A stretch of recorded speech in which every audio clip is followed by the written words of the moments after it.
नमस्कार दोस्तों, आपके अपने चैनल हमारे संस्कार में आपका बहुत बहुत स्वागत है। आज हम आपके लिए लेकर आए हैं मार्गशीर्ष मास में पड़ने वाली मोक्षदा एकादशी की व्रत कथा। लेकिन उससे पहले अगर आप हमारे चैनल पर नए हैं और अभी तक आपने चैनल को सब्सक्राइब नहीं किया है तो आप सभी से निवेदन है, प्लीज़ हमारे चैनल को सब्सक्राइब करें, वीडियो को लाइक करें, ज़्यादा से ज़्यादा शेयर करें ताकि इस कथा के श्रवण का लाभ और लोगों को भी मिल सके। बेल आइकन को दबाना ना भूलें ताकि हमारी आगे आने वाली वीडियो की जानकारी आपको नोटिफिकेशन के जरिए मिल जाया करे।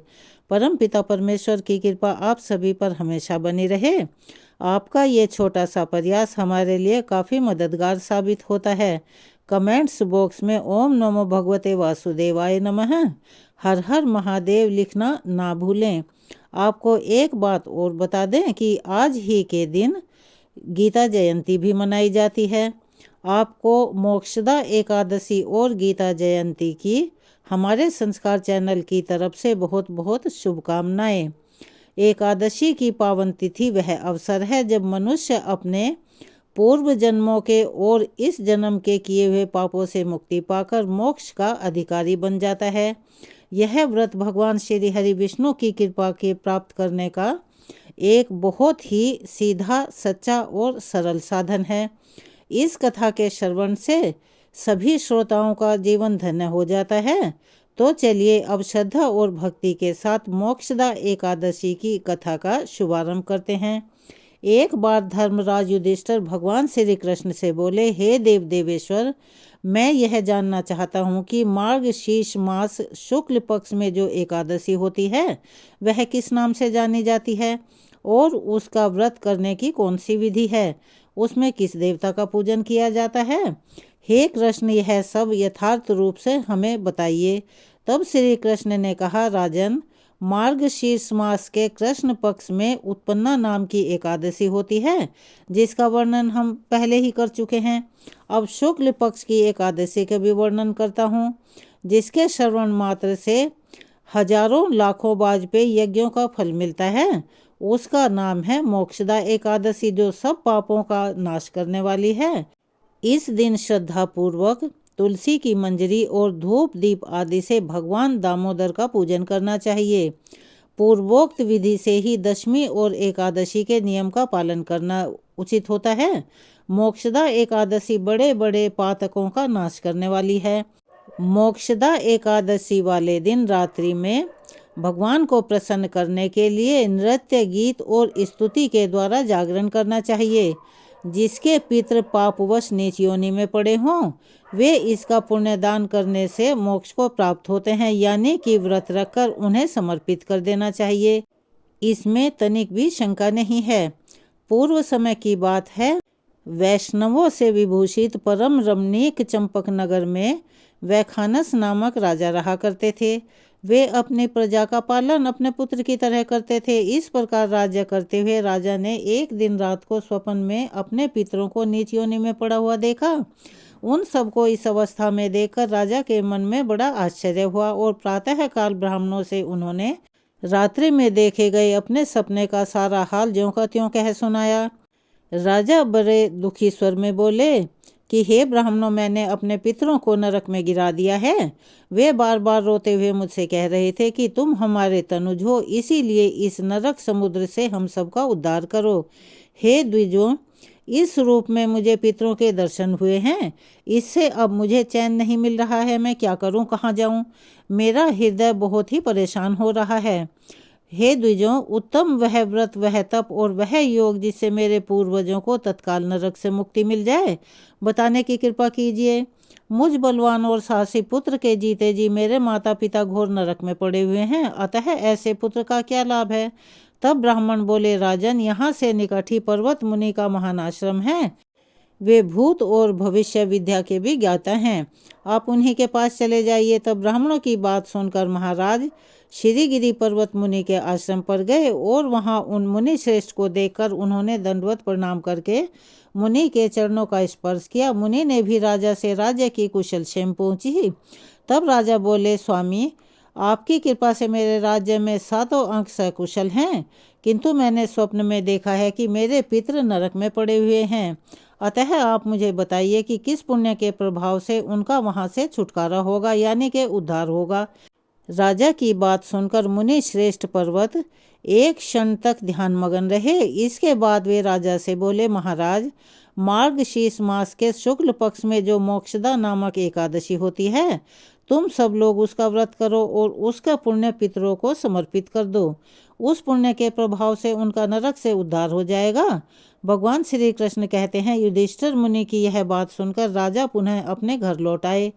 जब उत्तम मार्गशीर्ष मास आया, तब राजा वखानस ने मुनि के कहे अनुसार मोक्षदा एकादशी का व्रत करके उसका पुण्य समस्त पितरों सहित अपने पिता को दे दिया, यानी कि उनको समर्पित कर दिया। और पुण्य देते ही क्षण भर में ही आकाश से फूलों की वर्षा होने लगी।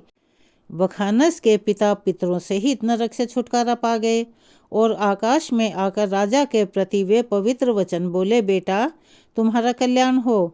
ऐसा कहकर वे स्वर्गलोक को चले गए। हे राजन, जो इस प्रकार कल्याणमयी मोक्षदा एकादशी का व्रत करता है, उसके समस्त पाप तो नष्ट हो ही जाते हैं और मरने के बाद वह बैकुंठ में वास करता है, यानी कि मोक्ष को प्राप्त कर लेता है। यह मोक्ष देने वाली मोक्षदा एकादशी, जो कि मनुष्यों के लिए चिंतामणि के समान है, समस्त कामनाओं को पूर्ण करने वाली है। इस महात्म्य के पढ़ने और सुनने से वाजपेयी यज्ञ का फल मिलता है। इसके पश्चात धर्मराज युधिष्ठिर ने भी भगवान श्री कृष्ण के बताए हुए विधि विधान के अनुसार इस पवित्र पावन एकादशी का व्रत धारण किया, जिसके पुण्य प्रताप से उनके पितरों को भी मोक्ष की प्राप्ति हुई और अंत में धर्मराज युधिष्ठिर भी स्वर्गलोक को प्राप्त हुए। और एक लोक कथा के अनुसार एक बार कौवे और गरुड़ में मित्रता हो गई। दोनों बहुत समय तक अपना साथ ही गुजारते थे। उनकी मित्रता इतनी गहरी थी कि वह आपस में कोई भी बात को एक दूसरे से नहीं छुपाते थे। एक दिन दोनों एक नदी के किनारे पेड़ पर बैठकर बातें कर रहे थे। तभी एक यमदूत उधर से गुजरा। वह कौवे को देखकर मुस्कुराया। गरुड़ और कौवे ने उस यमदूत को अनदेखा कर दिया और अपनी बातों में व्यस्त हो गए। अगले दिन फिर वही हुआ। दोनों बात कर रहे थे, तब वही यमदूत फिर उधर से गुजरा। फिर कौवे को देखकर मुस्कुराया। इस बार कौवे को कुछ शंका हुई। उसने गरुड़ से कहा कि मित्र, यह यमदूत तो मुझे देखकर कल भी मुस्कुराया था और आज भी मुस्कुरा रहा है।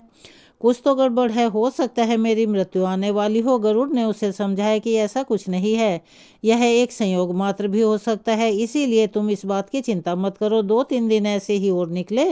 रोज यमदूत कौवे को देखता देखकर मुस्कुराता। अब तो कौवे को विश्वास हो गया कि निश्चित ही मेरी मृत्यु नजदीक है। एक दिन उसने गरुड़ से कहा कि मित्र, मैं मरना नहीं चाहता, लेकिन वह यमदूत जरूर 1-2 दिन में मेरे प्राण निकाल कर ले जाएगा। यह रोज ही मुझे देखकर मुस्कुरा रहा है। गरुड़ को भी लगा कि हो सकता है कौवे का यह शक सही हो। उसने अपने मित्र कौवे को धैर्य बंधाया। फिर गरुड़ ने कौवे से कहा कि तुम चिंता मत करो, मैं तुम्हें यहाँ से इतनी दूर लेकर जाऊंगा कि यह यमदूत तुम्हें दिखाई तक नहीं पड़ेगा। तब गरुड़ ने कौवे को अपने पीठ पर बिठाया और उस जंगल से हजारों किलोमीटर दूर कैलाश पर्वत पर ले गया। दोनों को अब यह डर नहीं रहा कि यहाँ पर कोई उन्हें परेशान कर सकता है। लेकिन जैसे ही वे कैलाश पर्वत पर पहुंचकर एक गुफा तक पहुंचे, वहां पर वही यमदूत पहले से ही उपस्थित था। उसने कौवे को देखकर उस पर पाश फेंक कर उसके प्राण निकाल लिए। गरुड़ देखता ही रह गया। तब उसने यमदूत से पूछा कि तुमने इसे क्यों मारा? यमदूत ने कहा, इसकी मृत्यु इसी समय लिखी थी, इसीलिए मैंने इसके प्राण ले लिए हैं। गरुड़ ने पूछा, तो फिर तुम इसे देखकर जंगल में मुस्कुराते क्यों थे? इसे मारना ही था तो वहीं पर मार देते।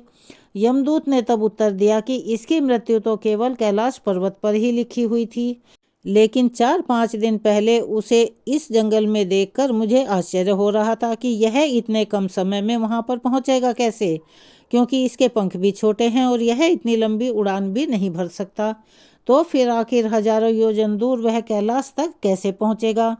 यही सोचकर मैं रोज मुस्कुराकर वहां से गुजर जाया करता था। लेकिन भाग्य की विधना को देखो, जो भाग्य में लिखा हुआ है वह होकर रहता है। तुम इसके परम मित्र हो, इसे यहाँ तक इतने कम समय में ले आए।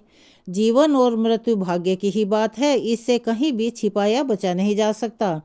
जब तक जीवन है तब तक आपको कोई मार नहीं सकता, लेकिन अगर मृत्यु निकट हो तो कोई भी कैसी भी कोशिश आपको नहीं बचा सकती। मोक्षदा एकादशी के दिन ही भगवान श्री कृष्ण ने अर्जुन को गीता का उपदेश दिया था, इसीलिए इस दिन को गीता जयंती के रूप में भी मनाया जाता है। कोई भी मनुष्य जब पहली बार गीता पढ़ता है तो वह अनजान होता है और एक अंधे व्यक्ति के तरह से गीता पढ़ते हैं। यानी हम केवल इतना ही समझ पाते हैं कि कौन किसके पिता, कौन किसकी बहन और कौन किसका भाई है। पहली बार गीता पढ़ने पर इससे ज़्यादा हमारी समझ में कुछ भी नहीं आता। दूसरी बार जब हम गीता पढ़ते हैं तो मन में कुछ सवाल उठते हैं कि ऐसा क्यों किया गया या ऐसा क्यों हुआ। लेकिन जब हम तीसरी बार गीता पढ़ते हैं तो इसके अर्थ को समझने लगते हैं। हालांकि हर व्यक्ति को इसका अर्थ अपने तरीके से ही समझ में आएगा। जब हम चौथी बार गीता पढ़ेंगे तो हर एक पात्र से जुड़ी भावनाओं को समझ पाएंगे, जैसे अर्जुन के मन में या दुर्योधन के मन में उस समय क्या चल रहा था। पांचवी बार गीता को पढ़ने से पूरा कुरुक्षेत्र हमारे मन में ही खड़ा हो जाता है, यानी कि हमें अपने अंदर ही महसूस होने लगता है और हमारे मन में अलग अलग कल्पनाएं उठने लगती हैं। अगर हम छठी बार भी गीता पढ़ते हैं तो हम भगवान को अपने सामने अनुभव करने लगते हैं, यानी कि उनका साक्षात दर्शन महसूस होने लगता है और हमें ऐसा लगता है कि मानो भगवान हमारे सामने ही यह सब कुछ बता रहे हैं। आठवीं बार भगवत गीता को पढ़ने से हमें पूरी तरह से यह एहसास हो जाता है कि कृष्ण कहीं बाहर नहीं बल्कि हमारे भीतर ही हैं और हम उनके भीतर हैं। भगवत गीता को पढ़ने के लिए सुबह का समय सबसे उत्तम माना जाता है, क्योंकि सुबह का समय ऐसा होता है जिस समय हमारा मन और हमारा दिमाग वातावरण में शांति को महसूस करता है और वह काफ़ी ताजगी भरा रहता है। सकारात्मकता भी उस टाइम में ज़्यादा होती है। भगवत गीता का पाठ हमेशा स्नान के बाद और शांतचित्त होकर ही करना चाहिए। पाठ करते समय बीच बीच में इधर उधर की बातें ना करें। भगवत गीता के प्रत्येक अध्याय को शुरू करने से पहले और बाद में भगवान श्री कृष्ण और गीता के चरण कमलों को स्पर्श अवश्य ही करें। गीता का नाम गीता क्यों पड़ा? इसके पीछे गीता शब्द का अर्थ है गीत और भगवत शब्द का अर्थ है भगवान। अक्सर भगवत गीता को भगवान का गीत कहा जाता है। यह भगवान का गीत है, इसीलिए गीता का नाम गीता पड़ा। भगवत गीता में लिखा है, क्रोध से भ्रम पैदा होता है, भ्रम से बुद्धि व्यग्र होती है और जब बुद्धि व्यग्र होती है तब तर्क नष्ट हो जाता है और जब तर्क मरता है तो मनुष्य का विवेक भी नष्ट हो जाता है, यानी कि वह सोचने समझने की शक्ति खो देता है और फिर शुरू होता है उसका पतन। हिंदू धर्म में 4 वेद हैं। इन चारों वेदों का सार भगवत गीता में है। यही कारण है कि गीता को हिंदुओं का सबसे सर्वश्रेष्ठ एकमात्र धर्म ग्रंथ माना गया है। ऐसा माना जाता है कि भगवत गीता को स्पर्श करने के बाद व्यक्ति झूठ नहीं बोलता और उसे झूठ बोलना भी नहीं चाहिए। भगवान श्री कृष्ण ने अर्जुन को कुरुक्षेत्र में खड़े होकर गीता का ज्ञान दिया था और श्री कृष्ण अर्जुन संवाद के नाम से भी इसे जाना जाता है। भले ही गीता का ज्ञान भगवान कृष्ण ने अर्जुन को दिया था, लेकिन अर्जुन के माध्यम से ही उन्होंने संपूर्ण जगत को यह ज्ञान दिया था। श्रीमद् भागवत गीता में कुल 18 अध्याय हैं और इसमें लगभग 700 श्लोक हैं। भगवत गीता महाभारत के 18 अध्यायों में से एक भीष्म पर्व का हिस्सा भी है। भगवत गीता को अर्जुन के अलावा भगवान श्री कृष्ण के मुख से संजय ने भी सुना था और उन्होंने धृतराष्ट्र को सुनाया था। भगवत गीता में श्री कृष्ण ने 574, अर्जुन ने 85, संजय ने 40 और धृतराष्ट्र ने केवल 1 श्लोक कहा है। हरियाणा के कुरुक्षेत्र में जब यह ज्ञान दिया गया था वह तिथि एकादशी की थी। कलयुग के प्रारंभ होने के मात्र 30 वर्ष पहले इस ज्ञान को दिया गया था और संभवतः उस दिन रविवार का ही दिन था। कहा जाता है कि उन्होंने यह ज्ञान लगभग 45 मिनट तक दिया था, इसीलिए ही इस दिन गीता जयंती मनाई जाती है। प्रथम दिन का उपदेश प्रातः 8 से 9 बजे के बीच हुआ था। भगवत गीता में भक्ति, ज्ञान और कर्म से जुड़ी हुई ऐसी कई बातें बताई गई हैं जो मनुष्य के लिए हर युग में महत्वपूर्ण है। गीता के प्रत्येक शब्द पर एक अलग ग्रंथ लिखा जा सकता है। गीता में सृष्टि, उत्पत्ति, जीव विकास क्रम, हिंदू संदेशवाहक क्रम, मानव उत्पत्ति, योग, धर्म, कर्म, ईश्वर, भगवान, देवी देवता, उपासना, प्रार्थना, यम नियम, राजनीति, युद्ध, मोक्ष, अंतरिक्ष, आकाश, धरती, संस्कार, वंश, कुल, नीति, अर्थ, पूर्व जन्म, प्रारब्ध, जीवन प्रबंधन, राष्ट्र निर्माण, आत्मा, कर्म सिद्धांत, त्रिगुण की संकल्पना, सभी प्राणियों में मैत्री भाव और आदि सभी की जानकारी है। भगवत गीता का मुख्य ज्ञान श्रेष्ठ मानव बनना, ईश्वर को समझना और मोक्ष की प्राप्ति है। श्रीमद् भगवत गीता आज से लगभग 5070 साल पहले लिखी गई थी। ऐसा कहा जाता है कि जब भगवान श्री कृष्ण गीता का उपदेश दे रहे थे उस समय भी रुक गया था। जिस घर में भगवत गीता का नृत्य पाठ होता है उस घर में भगवान श्री कृष्ण का भी वास माना जाता है और ऐसा व्यक्ति कभी भी अपने पथ से भ्रष्ट नहीं होता। तो यह थी आज की पावन और पवित्र कथाएं और जानकारी। आपको कैसी लगी कमेंट्स बॉक्स में अपनी राय अवश्य ही लिखें।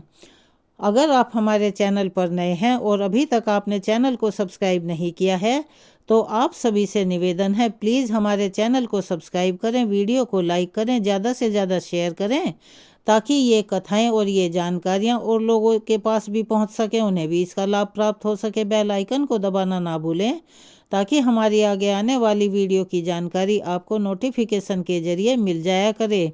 अपना सहयोग और प्यार हमें ऐसे ही प्रदान करते रहें। धन्यवाद।